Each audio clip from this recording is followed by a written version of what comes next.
আসসালামু আলাইকুম। সংবাদের সময়ে আপনাদের সবাইকে স্বাগতম। খবরটা হয়তো আপনারা শুনেছেন। মার্কিন যুক্তরাষ্ট্র বাংলাদেশের পণ্যের উপর থেকে শুল্ক কমিয়েছে। আমাদের রপ্তানি খাতের জন্য এটি নিঃসন্দেহে একটি দারুণ খবর। কিন্তু প্রশ্ন হলো, এই সুবিধা কি শুধুই একটি উপহার, নাকি এর পেছনে আছে কোনো লুকানো শর্ত?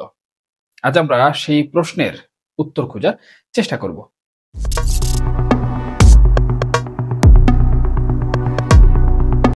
একসময় আমাদের তৈরি পোশাকের উপর আমেরিকা 37% শুল্ক বসিয়েছিল, যা পরে কমিয়ে 35% করা হয়। এবার সেই শুল্ক আরো কমিয়ে 20% আনা হলো। আমাদের প্রধান প্রতিদ্বন্দ্বী দেশগুলো যেমন পাকিস্তান, ভিয়েতনাম বা শ্রীলঙ্কা, তাদের মতোই আমরা এখন শুল্ক সুবিধা পাচ্ছি। শুনতে ভালো লাগছে, তাই না?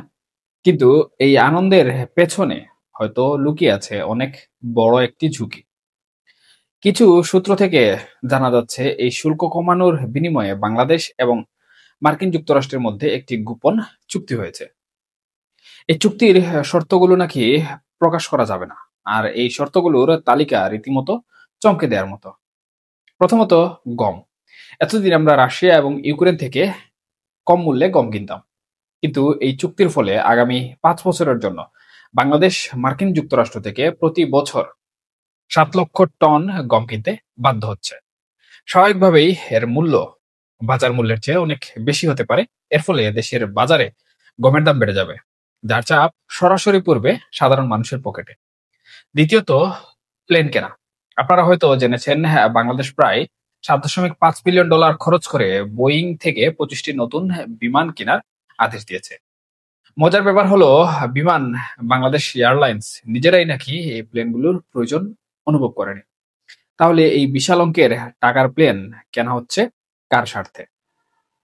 তৃতীয়ত, এবং সবচেয়ে গুরুত্বপূর্ণ হচ্ছে ভূ রাজনৈতিক অবস্থান। এই চুক্তির অন্যতম একটি শর্ত হতে পারে চীন ও রাশিয়ার মতো দেশের সাথে আমাদের দূরত্ব বজায় রাখা। সামরিক সরঞ্জাম থেকে শুরু করে আন্তর্জাতিক কূটনীতি, সব ক্ষেত্রেই আমাদের একটি নির্দিষ্ট পক্ষে থাকতে বাধ্য করা হতে পারে।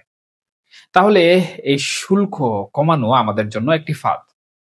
সামান্য কিছু রপ্তানি সুবিধা পেতে গিয়ে আমরা কি দেশের সার্বভৌমত্ব এবং অর্থনৈতিক স্বাধীনতার উপর বড় ঝুঁকি নিচ্ছি? আপনারা কি মনে করেন, এই চুক্তির মূল্য কি সত্যি আমাদের দেশের জন্য অনেক বেশি নয়? কমেন্ট করে অবশ্যই আপনার গুরুত্বপূর্ণ মতামত জানাবেন। ভালো থাকুন, নিরাপদে থাকুন। আল্লাহ হাফেজ।